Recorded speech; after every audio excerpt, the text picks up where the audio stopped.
Thank you, Riley, and thank you all. You look great. Happy spring, by the way.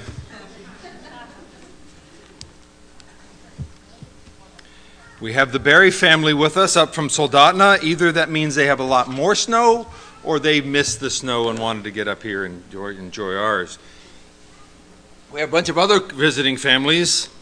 The Baldwins got Jamie and their grandson with them. It's exciting, and I try to keep granddaughter. That's what I said. It just sounded like I said son. Thank you. You know, that's what we do for each other. We back each other up. We make sure, mistakes don't continue. I told you, you guys look terrific. You're awesome.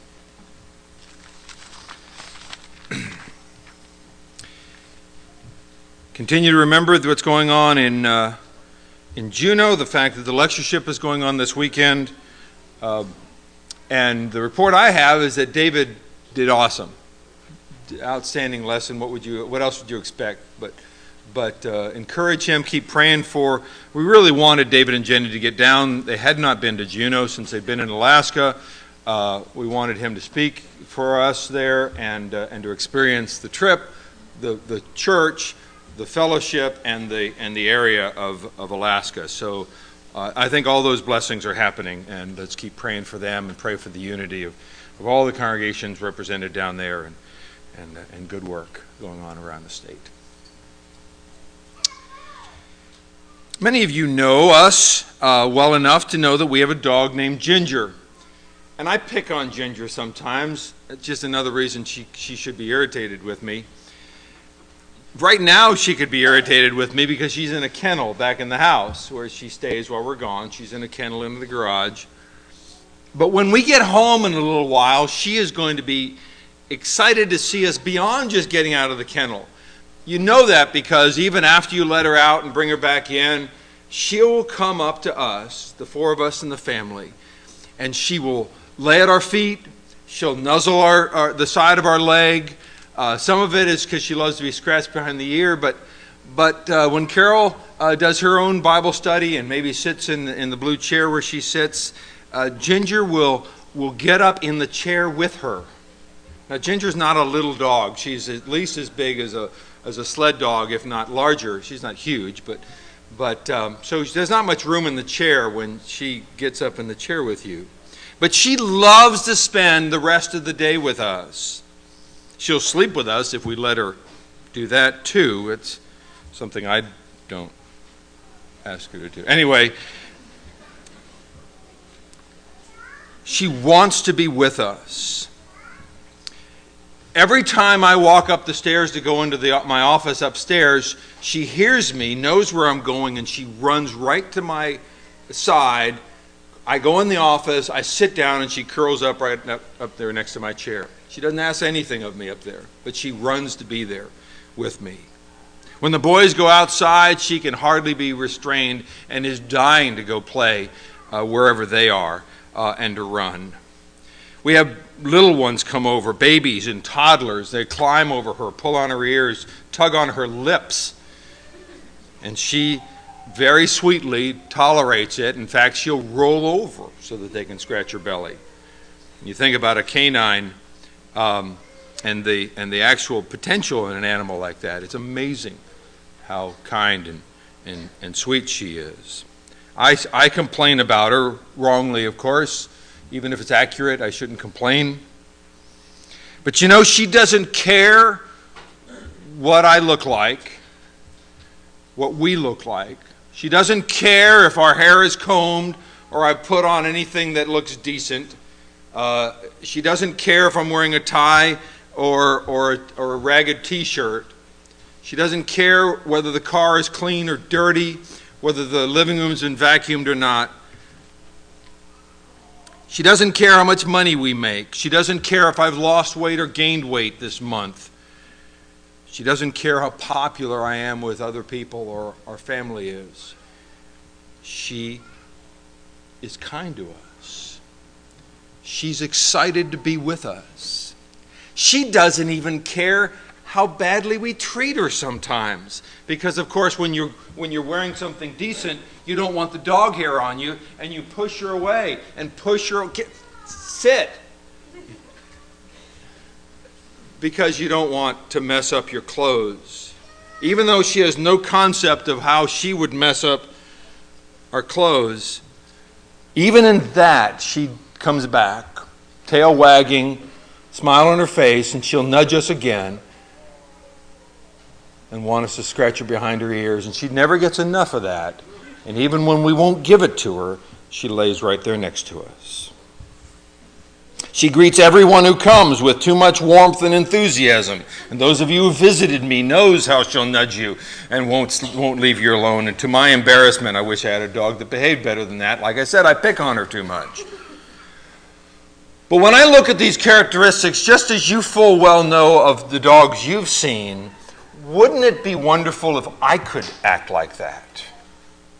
If I could treat everyone with warmth and enthusiasm. If I could be as absolutely unjudgmental as my dog is. If I could forget that that I think I've been slighted, like she forgets. If I can ignore that sometimes it feels like you're pushed away from things, or somebody doesn't want you around. Wouldn't it be great if we could act that good and come back with just as much smile and just as much kindness and just as non-judgmental? If we could greet everyone with non-judgmental warmth and enthusiasm.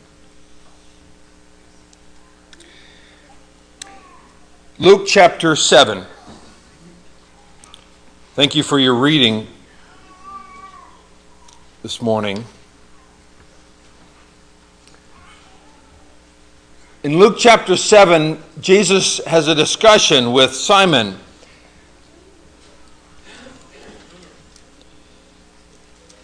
Simon was a Pharisee. And Jesus had a point, as Riley read for us a bit ago. Jesus had a point he was trying to get Simon to think about. And he asked him a question after he gave him an answer. In verse 44, he asked him a question. Do you see this woman?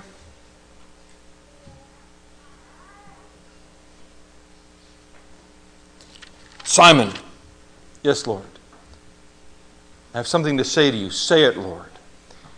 And he tells him that little parable we just heard about the two men who were forgiven their debts. And he says, do you see this woman?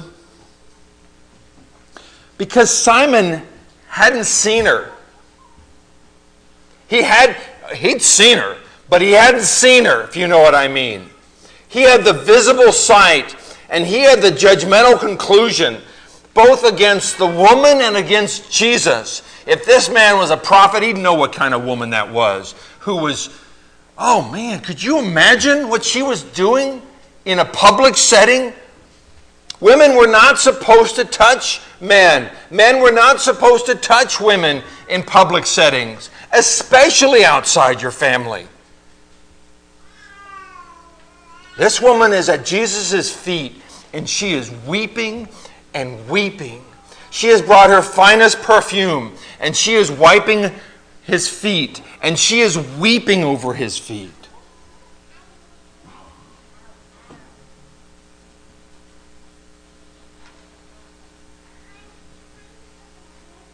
Simon, do you see her?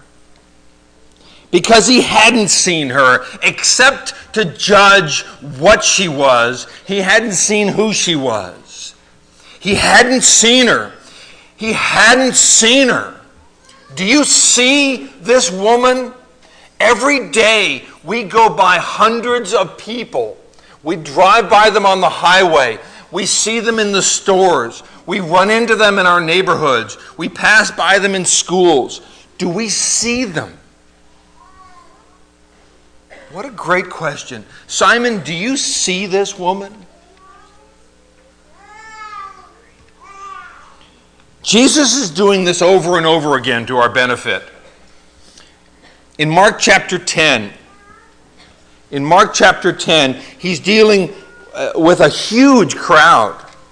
Verse 46, they came to Jericho, and as he was leaving Jericho, his disciples and a large crowd.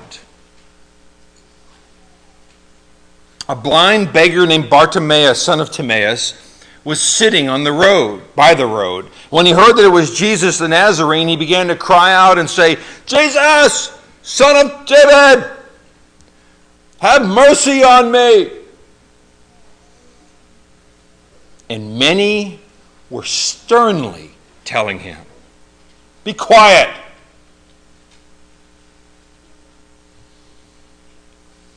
Did they see him? Oh, I saw him all right, just like Simon saw the woman at Jesus' feet. They saw him all right. Would you shut up? Excuse my bluntness. We're not allowed to say that in my home. Shouldn't say that in a lesson. Because it's rude. And they were being rude to Bartimaeus. They saw him, they heard him, and all they wanted was for him to go away. Simon saw the woman. Simon knew about that woman, and all he wanted was for her to go away.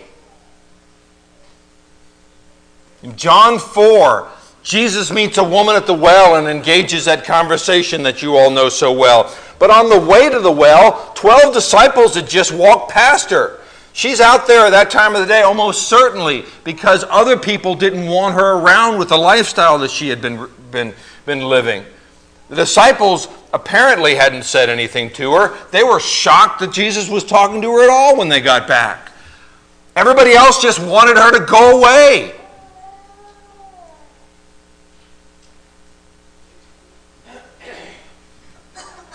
You know, we sometimes look at the one end of the spectrum and say and notice that it is often you notice the checkout lady usually and the waitress you have to have a conversation with, but do you notice the busboys? Do you notice the ones cleaning off the tables? We usually think about that end of the spectrum, but there's the other end of the spectrum. Look in Luke 19. Look in Luke 19. There's the other end of the spectrum. This is also Jericho. Luke 19, verse 1. He entered Jericho and was passing through, and there was a man called by the name of... Who's this story about? Luke 19:1. Zacchaeus. He was a chief tax collector, and he was rich. Zacchaeus was trying to see who Jesus was and was unable because of the crowd, for he was small in stature. So he ran ahead, climbed into a sycamore tree in order to see him, for he was about to pass through that way. And when Jesus came to that place, he looked up and said to him, "Zacchaeus, hurry down, for today I must stay at your house." Did the crowd see Zacchaeus? Well, in this case, we don't even know if they literally saw him. Who? Oh, hi, yeah. We don't know if they literally saw him, but they didn't get out of the way for him. And you can imagine two good reasons. One, he was too short and didn't matter. And two, he was a chief tax collector, extremely unwanted in the community. You see, it's not only the more lonely end, the worker end, the homeless side of things. It's also the lawyer and the business leader and the powerful who we don't want anything to do with either. The rich, oh, you know what they're like. And in this case, all they wanted Zacchaeus to do in their town probably was to go away. I don't want you here. Do you see him? Do you see the other customer? Do you see the other driver? Now, I know you do, but I mean,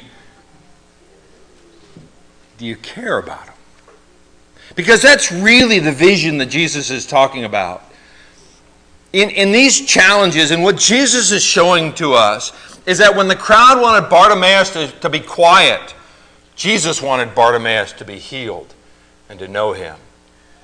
I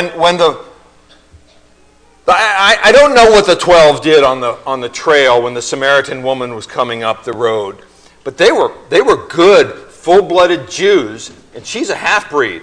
I mean, she's half Jew, and I'll bet you they didn't stand to the side of that trail. I'll bet you they walked right down that trail and made her step to the side with her water jar, as a man might do to any woman in that day, but especially 12 men who thought they were better than her, and they were hungry.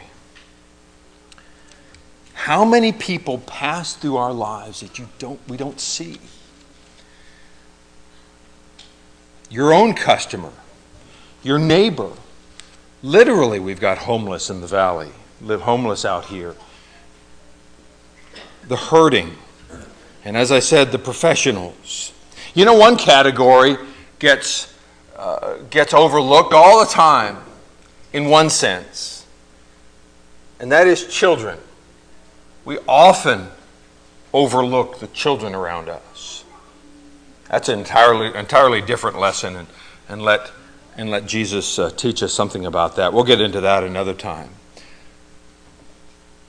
You all challenge me and impress me when every week you stop and talk to children, reach out to help children, encourage children, connect with children, remember the names of children. There's a challenge for you. Remember the names of the children of this church family. You see, to be a disciple of Christ, if our job is to make disciples out of ourselves, out of each other, and out of those who don't know him, if our job is to disciple Jesus, we need to see like Jesus saw and care like Jesus cared. It's a powerful, powerful thing to touch somebody who isn't being touched. He literally did that with the lepers. He literally did that with the children. He touched them over and over again.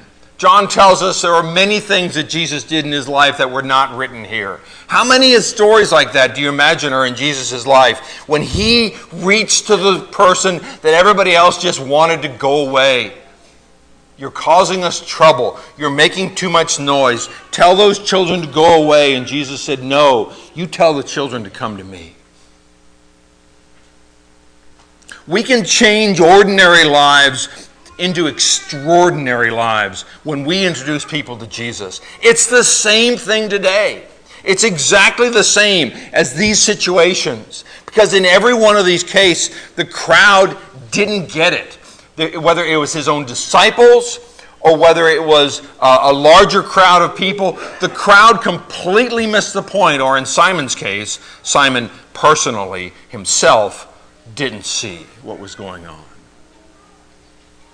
What a great point of character we can have, that we can treat people with warmth and enthusiasm. That you can greet the person on the other side, the clerk across the counter, the busboy who comes to your table to clean up after your food, the person driving past you on the road, parking next to you in the parking lot, the police officer writing you a ticket.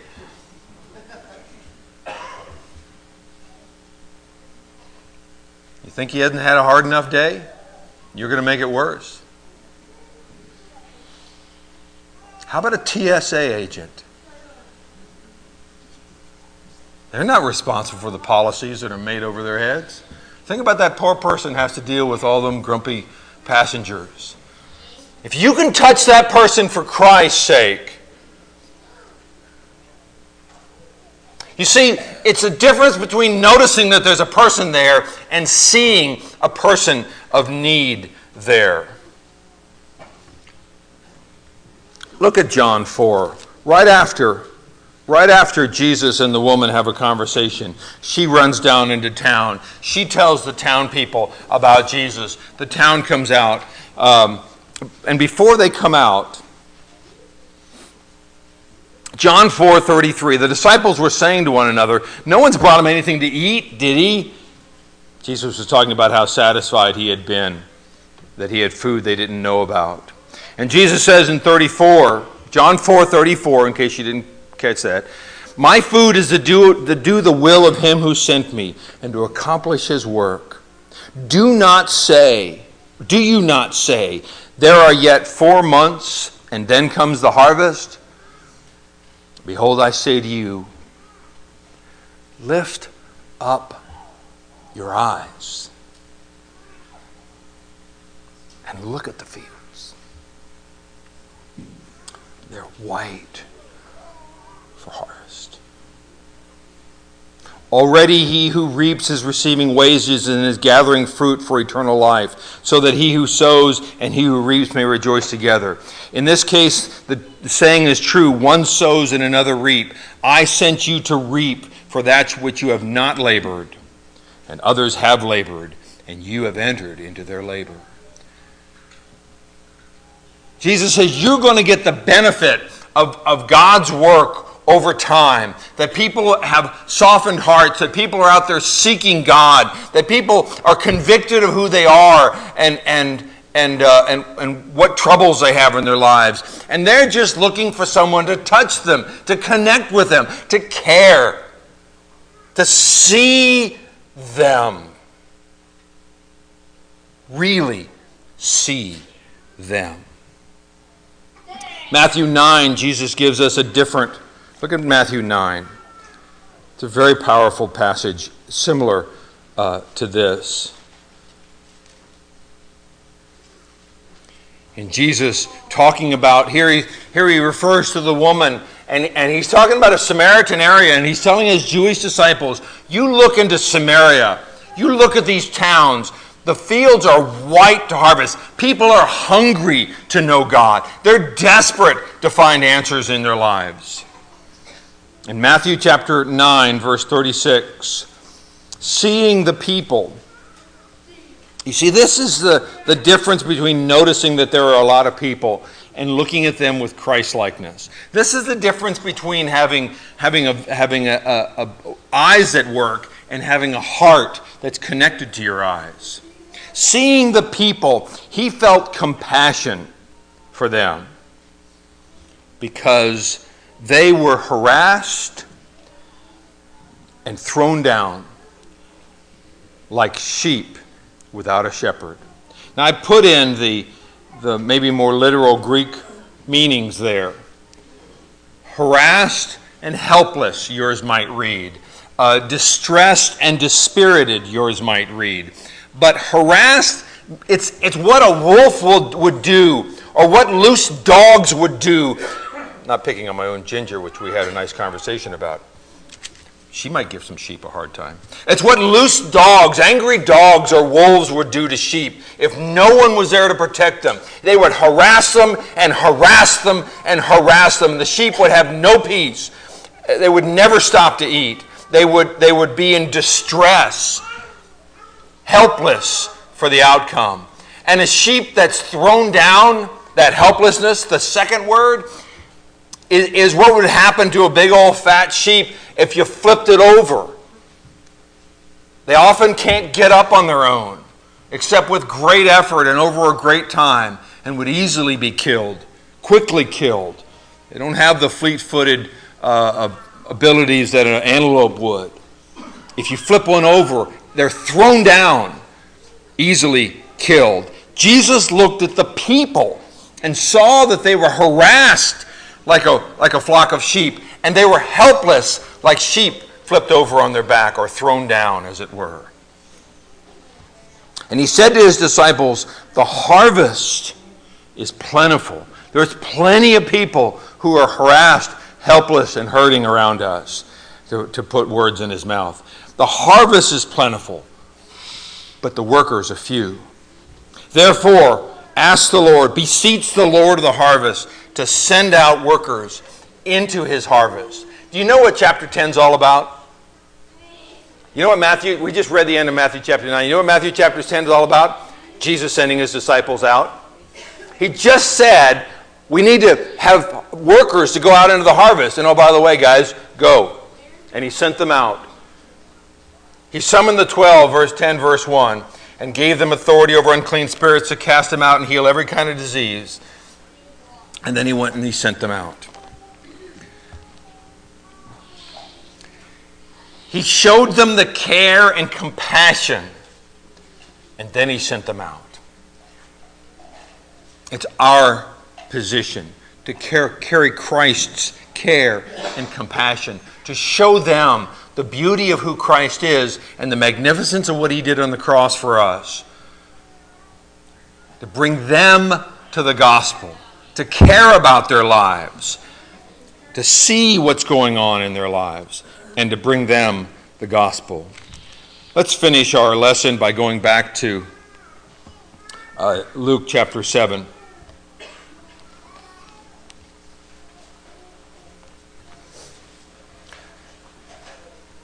Jesus praises this woman for what she does to him in Luke chapter 7. After he challenged Simon, do you see this woman? He then describes what she had done for him and was extremely praiseworthy. And he told her, and this is the beauty of what can happen when we introduce people to Christ.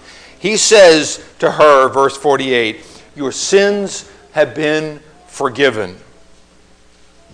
Those who were reclining at the table with him began to say to themselves, who is this man who even forgives sins? And he said to the woman, your faith has saved you. Go in peace. Verse 8, chapter 8.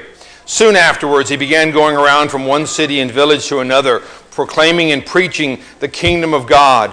The 12 were with him, and also some women who had been healed of evil spirits and sickness.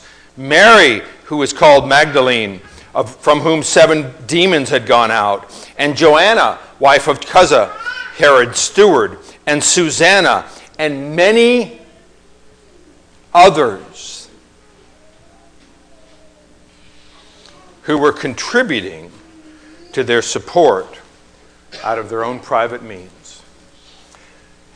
Jesus had touched so many lives. His openness, his literal caring, his seeing people who they were, where they were, and what they needed was so powerful that this group of ladies couldn't help but follow him. They were excited to follow him. All around us, the world wants us to put up barriers between us and other people. Satan would love to have us to see and judge other people and push them away socially, racially, situationally, all sorts of things. Satan would love it if we would get judgmental and be finger pointing. And Jesus said, no, I want you to see them and to love them as I love them. Can we see with Jesus' vision? Simon, do you see this woman? I pray that we can be a congregation who sees the people around us and the beautiful needs the beautiful lives they have and the deep needs they have in their lives, and that we can introduce them to Christ. This morning, if there's any here who have not been baptized into Christ, if there's any need in your life that you wish to bring forward to this congregation that we can pray for, whatever it is, it's a beautiful group of people, and they'll do their best to help you out. Whatever your need be, let us know while we stand and sing. 500.